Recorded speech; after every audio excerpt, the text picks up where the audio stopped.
Hello everybody and welcome to another reaction on Peace Beats Films. My name is Dan Blackwell, I am a filmmaker and a composer, and I'm very excited to get into the Ultimate Dimash Guide Part 1 today.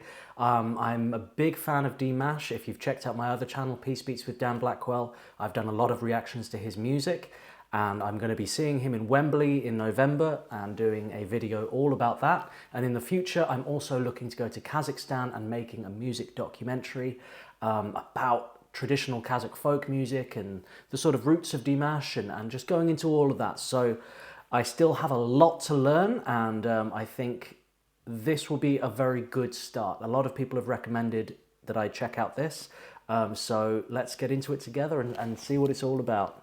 So this is part 1.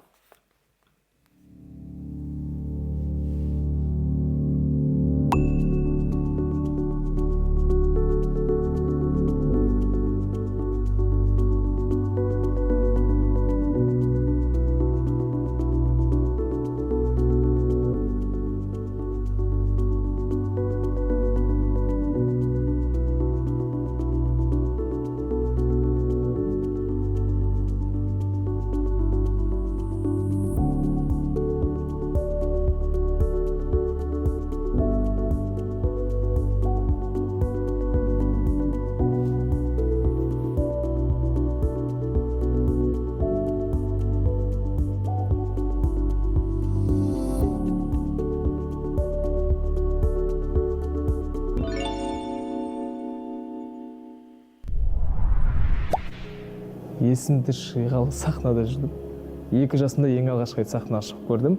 Сол кезден бастап халықтың қошеметіне әрқашанда құштар болып жүретін адам екенін сол кезде ақ көрінген болар деп ойлаймын. Сахнаға шыққаннан кейін халық қошемет көрсетіп бастайды.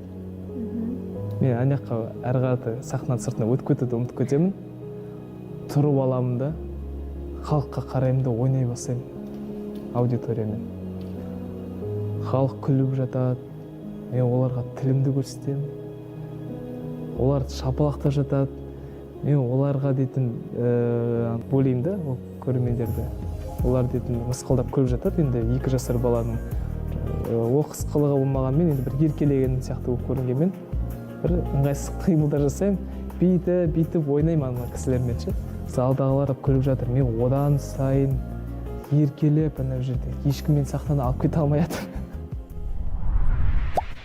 So he was practically born on stage, wasn't he? And that is a crazy idea, to be a toddler, to be on stage like that. And just from that early on to be performing and getting a reaction from the crowd. I think most toddlers to go on stage would have been absolutely terrified, to be fair. Would have just sort of ran off the stage, ran away or cried or whatever. I would have had a little panic attack if little me was up there in front of so many people. So there's 2 things kind of combining there. It's his natural inner performer that was just kind of there from the beginning, and the opportunity to be on stage at that age and to go out and set from the very beginning of your life to be comfortable on stage, because that's something that can take people many years, and that's something I very much admire about Dimash, is his ability to perform so immaculately live. You know, some of the things that he sings, everything he sings, would be incredibly impressive if he was pulling it off on take 50 in a recording studio. But to do it live in front of a live audience and to like hit the notes and have the vocal control and the passion, the emotion, the performance that he does live is kind of next level, like, you know, top tier. And yeah, it's interesting to get an insight into his sort of, it started as an infant that he went on stage for the first time. So that's very interesting. Бірақ та бала кезден бері ағатай мен сөйтіп концертте өнер көрсетіп болғаннан кейін барлық өнерпаздармен бірге сахнаға шығып халыққа соңғы мәрте бас июге шығады ғой, концерттің аяқталғанына байланысты. Сол кезде залда отырған мен ешкімнен сұрамаймын, болмайды дегенді де түсінбеймін. Сияқты ортасына тұрып алып, қолын жасап дейді. Мен шыққанда көрермендер енді түсінбей қалады, кутаханда бір бала жүгіріп шығып, еліп жатқан кезде. Шығып алып ерген кезде халық шапақтап, о деп жатқан кезде одан сайын риза болып кетпеші, мә, елуден жүріп, қайта-қайта. В детстве, когда мы рисовали картинки в возрасте 2 лет или 3, я нарисовал студию, компьютер, звуковые усилители, колонки, эквалайзер, преамп, микрофоны и сцену рисовал в то время, когда другие мальчишки рисовали только машины. Я тогда отправил в космос свои мечты, свои планы, и сейчас они постепенно сбываются. Я почему-то всегда хотел петь на большой сцене, не думал о возможной другой карьере. Почему-то мне всегда казалось, что я стану певцом, артистом. Вот, как видите, до сих пор иду к этому. В то время Димашу 10 лет было. Тогда он говорил мне всегда, что я буду выступать на мировых сценах. Но я тогда про себя думаю, такой, ну, мальчик, ты давай там мечтай в нормальных вещах. Since childhood, I had a huge dream of becoming an international artist. Are you ready for this? It's a magic night! I cannot believe it still. It's happening in my life. I dreamed about this all my life. So, let's make magic together. Where is your phones? Where is your lights?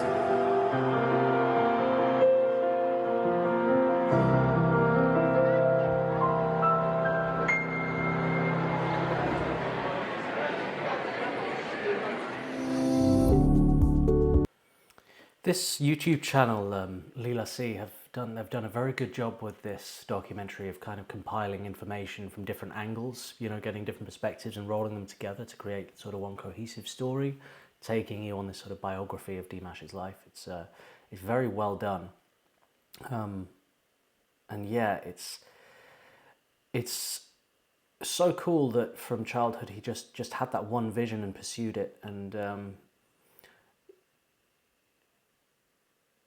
yeah, it's sort of it's how he's kind of become a master, isn't it? Because I think you get all kinds of different creatives in this life, and you know, like some like to are quite good at everything, but sort of, you know, as they say, a jack of all trades, a master of none, you know. And you get some people who go all into one thing, and I think both have a lot of value as two different types of creative, and it's interesting to see with Dimash, like, what is kind of possible for him when the stars have aligned in terms of his natural talent, in terms of his parents both being musicians and having that guidance, in terms of having those opportunities to go out on stage and perform from such a young age, even if it wasn't singing, just to be on stage, and that determination and focus to kind of stay on task and stay on one thing. Because most kids, as he said, they're drawing cars or whatever, but you know, when I was a kid, I was drawing something different every week. I wanted to be a secret agent, I wanted to be a musician, then I wanted to be I wanted to develop computer games, and then this, that, and the other. It was always different all the time. So it's very unique, and I think most kids are like that, right? And I think so. Dimash is very unique in the way that he was just driven by this one singular mission of music. Yeah, very cool. Let's keep going.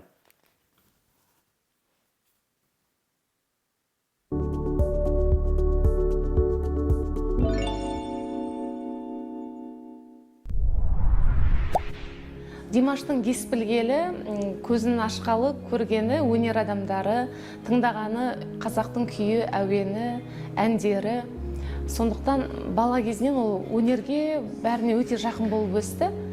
Сол үйдегі тәрбиеге де байланысты шығар деп ойлаймыз осы күні. My mother, who always inspired me with her beautiful and the gentle and the warm voice. Сол музыка саласында жүргеніме. Сол себептен шын жүректен ең алдымен қазіргі күнім үшін ұстаздарыма, әлбетте ата-анама, өзімнің отбасыма рахмет етемін.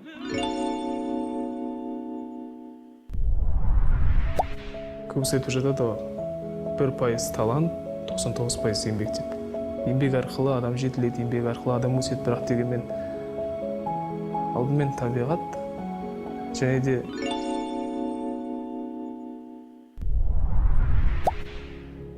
Димаштың да кішкентай кезінен оның абсолюттік есту қабілеті бар екенін аңғардық. Себебі кез келген дыбысты, фортепианодағы кез келген клавишаны бассақ, ол сол қандай нота екенін, сол дыбысты даусымен айнытпай салатын, қандай нота екенін анықтап, бірден айтып беретін бала кезінен. Сондықтан оны біз 5 жасынан бастап музыка мектебіне беріп, кәсіби түрде дайындауға көңіл бөлдік.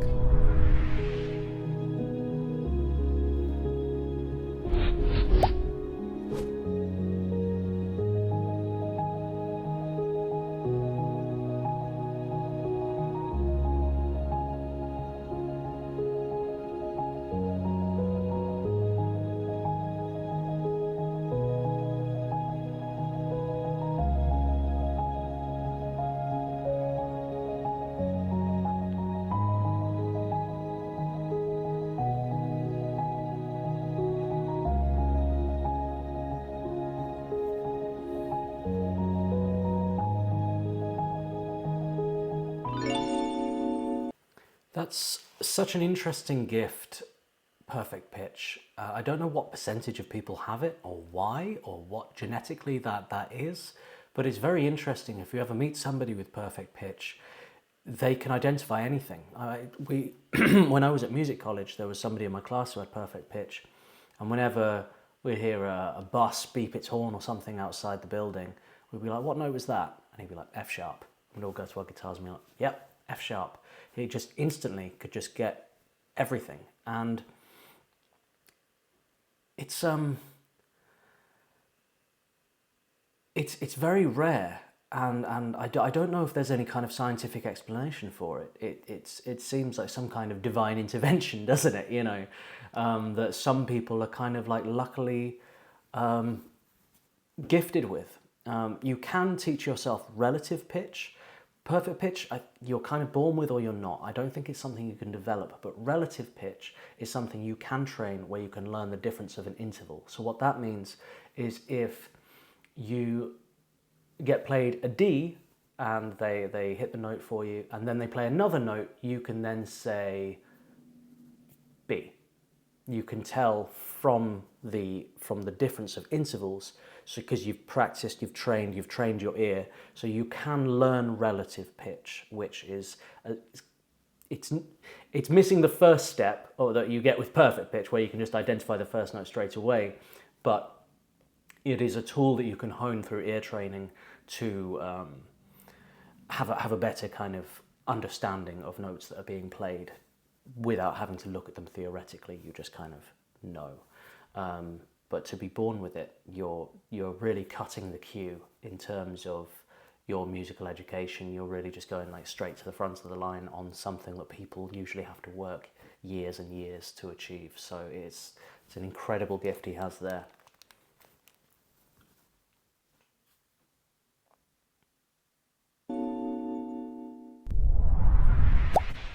Ses tellerin dedim. Ses tellerinin uzunluğu normal insandan farklı mı? Bana cevap olarak evet dedim. Şimdi dünyada ses telleri tamam her insanda aynıdır. Ama ses telleri normalden uzun insanlar vardır. Ve bu insanlar bazı sesleri çok daha kolay çıkarıyorlar bu sayede. Yani bu bir avantajdır. Ama ses telleri uzun olması demek ona büyük avantaj sağladığı gibi bir yandan da şu demek değil. Yani çalışmadan, hiçbir şey yapmadan sürekli çalışıyor çünkü. İnanılmaz sesiyle ilgili çalışma ve gelişme yapıyor. Bu çok değerli bir şey. Sürekli eğitimine devam ediyor.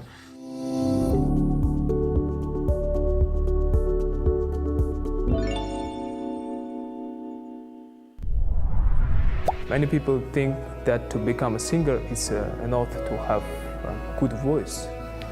This is a little bit of misconception, I think.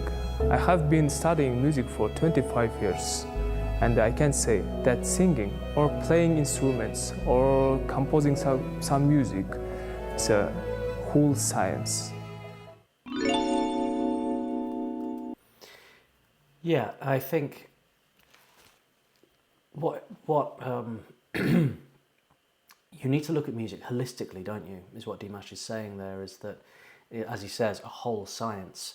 You can't think in terms of, oh, I want to be a singer, I want to be a guitarist. And I think that's a mistake people make a lot of the time when they want to kind of learn an instrument or become a musician.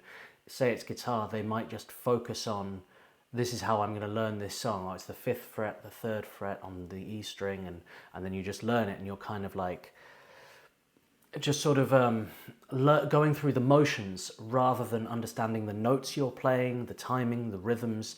You're just kind of parroting what you're hearing, you know, rather than understanding what you're hearing and then recreating it sort of authentically and like organically, you know. So if you want to become a great singer, you must become a great musician. You can't just be a great singer. You need to understand what you're doing with your voice. You need to understand what other instruments are doing. You know, it's not just about your instrument. If you're performing, unless you're performing a cappella, you're very often performing with a piano or guitar or an orchestra or whatever it may be, and you need to understand each of those instruments and what they do. Why do they do what they do? Why on this one do we have woodwinds and on this song we don't? What's the reason? And you need to understand where your voice would fit into the register of if you're composing a piece of music and then you write it, but all of the instruments you've composed on are on the same register as your voice, then your voice is going to get drowned out and nobody's going to be able to hear it. It's like, oh, but my voice is louder, but still you're losing all these tones in your voice that the flutes and the clarinets are overriding. You know, it's getting lost in that mix. So you need to kind of understand instruments, you need to understand music, you need to like look at it holistically, as he's saying. I'm just elaborating on what Dimash has said there and just kind of looking a little deeper into what he means. But it's a very, very good point, very well said. Арманға жетудің ешқандай құпиясы жоқ. Арманға жетудің ең жалғыз ғана жолы, бір ғана жолы бар. Мысалы, Рэй Брэдберидің бір тамаша сөзі бар. 17 жаста адам мен бәрін білемін десе, ол жарасады дейді. 27 жасқа келген адам мен бәрін білемін десе, ол 17 жаста дейді. Сол себептен алдағы уақытта тағы бір 10 жылдықтан кейін мен дәл бүгінге де Димаш болмау керекпін. Мен жыл сайын өзімнің біліктілігімді жетілдіру мақсатында көп еңбектену керекпін. Бұл кішкентай кезінен өзі ерінбей ізденіп дайындала беретін. Дауысын біресе былай құбылтады, біресе ана жаттығуды жасайды. Соған қарағанда мына жаттығудың нәтижесінде өседі негізі диапазон деген. Не дегенде де табиғат. Ол әрине мына сисковый регистр деген болады. Барлық әншілер бірдей қолдана алмайды. Бұл осы методиканы да өзі ізденіп жүріп үйреніп алыпты. Сонысын қосқанда әрине 5 октаваға жетіп қалады дейді. Осы сенгер жобасы арқылы көп деген тыңдармандар таптым. Ойлағанымнан да көп тыңдармандар таптым. Бірақ әрине мен осыған жету үшін, осындай көрермендердің ықыласына бөлену үшін бала кезден бері еңбектендім, осылай болады деп үміттеніп жүрдім.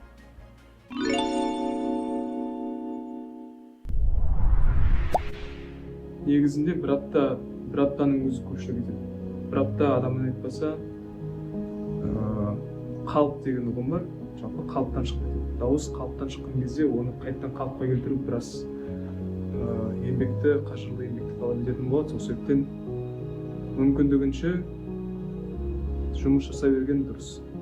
Күнделікті ұйқыдан тұрғаннан кейін бір жарты сағат жаттығулар жасап, көңіл үшін қалаған әнді айтқан бір бөлек, ал өзінің техникалық мүмкіндіктерін дамыту барысында жаттығулар жасау ол бір бөлек нәрсе. Сол себептен әрбір жұмыс тіпті біздікіндей ләззат алатындай ән айту сияқты жұмыс болғанның өзінде де қажырлы еңбекті, қайратты талап етеді. Сол себептен жұмыстың оңайы жоқ негізінде.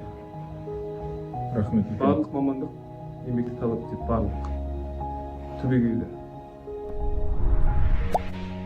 Сол Алланың берген өнерін, аманат етіп берген өнерін біз міндетті түрде күнделікті немесе күнара дайындалып жетілдіру керекпіз. Ол дейтін үлкен бір спорт секілді. Сосын дауыс аппараты деген дүниенің өзі үнемі шыңдауды қажет ететін нәрсе ғой.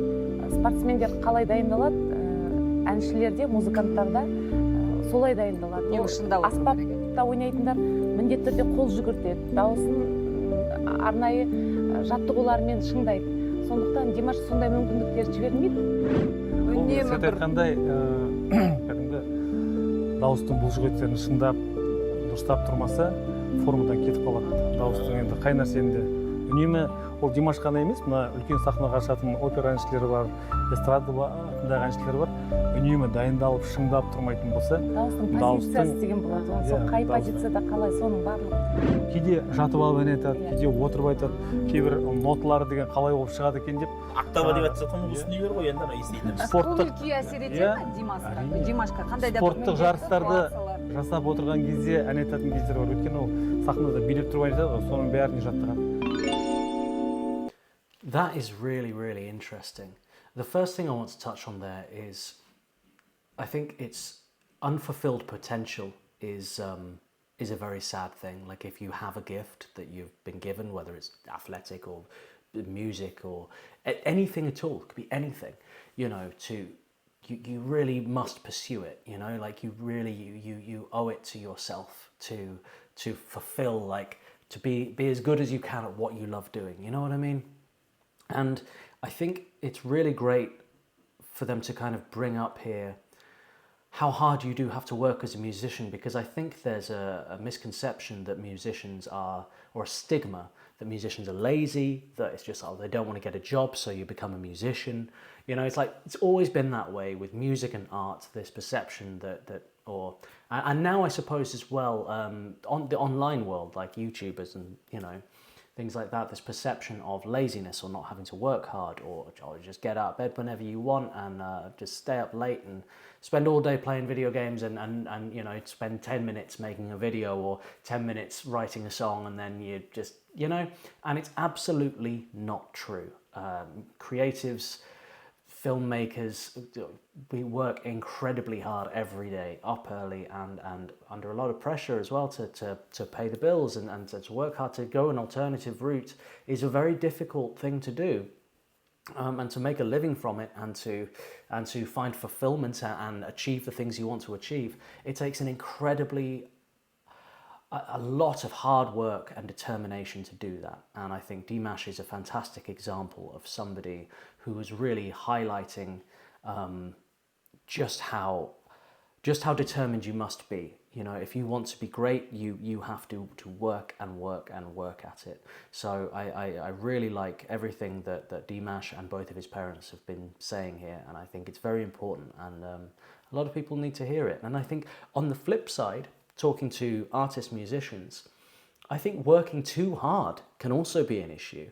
Also because of that stigma of everybody who doesn't, you know, if you're surrounded by people who don't do music or whatever you do, that you are constantly trying to prove yourself and work yourself to burnout because you feel like you have to be working to show that you're working hard to everybody around you, you know, and that can be a very negative thing. So you must look after yourself and find balance as well, because I know so many musicians, particularly in the classical world, who just work and work and work and work and work. They barely even sleep, you know, and they just really push themselves all the time. So you've got to look after yourself there and find balance and peace, and you know, Yeah, but I could talk about this all day. There's a lot to talk about, but very well said. And also the last thing I wanted to say was how they were talking about how Dimash develops his voice by running and singing, and it's this kind of ingenuity and experimentation to kind of push the possibilities and see, just see, oh, I haven't explored doing this. What if I try lying down and singing? What if I try running and singing? What if I try lifting weights and singing? Is there different ways I can strengthen my vocal cords and change the way I'm using my lungs, and I improve my cardio so I can hold a note for longer? And you know, that's next level dedication, isn't it? Әрине, жасөспірім кезімде 3-4 жылдай қателеспесем таеквондомен айналыстым. Қызыл поясқа дейін жете-жетпесе, және де бір қателеспесем 5 жыл қатарынан ба мен жүзумен айналыстым. Жүзуді өте қатты жақсы көретінмін мен әлемге дейін қай елде болмайын, қай қалада болмайын, өзім қоныстанған қонақ үйдің ішіндегі бассейнге барып, өзімді шынықтырып тұруға тырысамын. Өйткені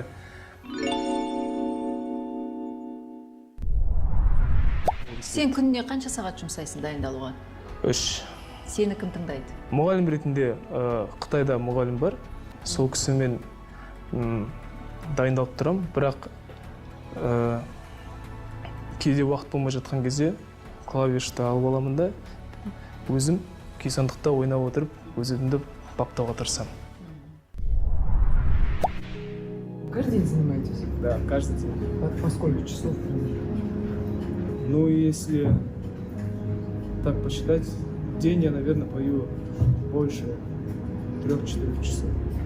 Только когда надо или когда душа просит тоже? Когда душа просит. А когда надо работать, то тогда там вообще 10 часов. Даже, кажется, больше.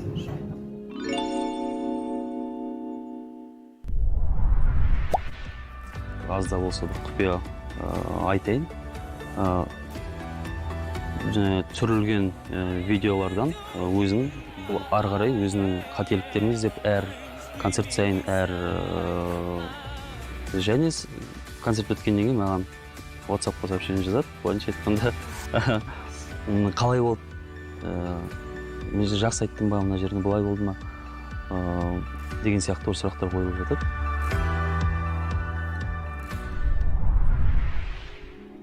После выступления или после концерта пересматриваю свой перформанс и начинаю себя ненавидеть, потому что мне всегда что-то не нравится.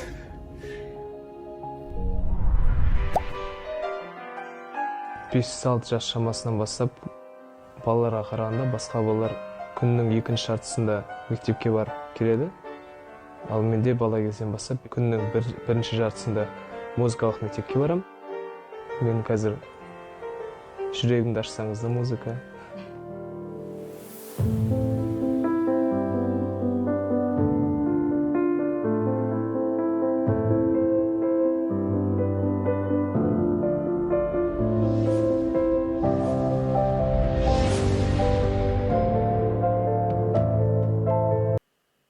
Definitely hit subscribe on Lila C. Fantastic editing, and I'm very much looking forward to getting into part 2. This is very interesting. I really enjoyed this. It really gave insight into how Dimash's mind works, his dedication, his work ethic, his childhood, his beginnings, where he's come from. It's given a lot of context to the music I've listened to and his performances. And I just think he's an incredibly special musician, and I'm always interested listening to different musicians' kind of processes, because they're all different, and he is like a sort of a type, with perfectionism and dedication, pushing, and always, that's very much a type of musician, much more in the kind of classical opera kind of world, though it can be throughout all genres. But it can be a gift and a curse, that perfectionism, because one, it can push you to be be great as it has Dimash, but also it can be the devil on your shoulder and always bother you and never be satisfied and never be enough and always self-critical, and you know, that can be a negative thing as well. So I do hope he finds, you know, I hope he's not beating himself up about these incredible performances if he feels that there was something that wasn't absolutely perfect, because, you know. So hit subscribe if you want to follow me on this journey reacting to Dimash documentaries, and if you want to follow me on my journey of making films and in the future going to Kazakhstan. I'd love for you to join me, and hit subscribe on my main channel, Peace Beats with Dan Blackwell, if you'd like to see me react to Dimash music videos, live performances. I also have a membership on there with early access to reactions, and I have a buy me a coffee if you'd like to make a request. It's been an absolute pleasure getting into this, and I'm going to get on to part 2 as soon as I can. As always, guys, take care of yourselves. Peace and love.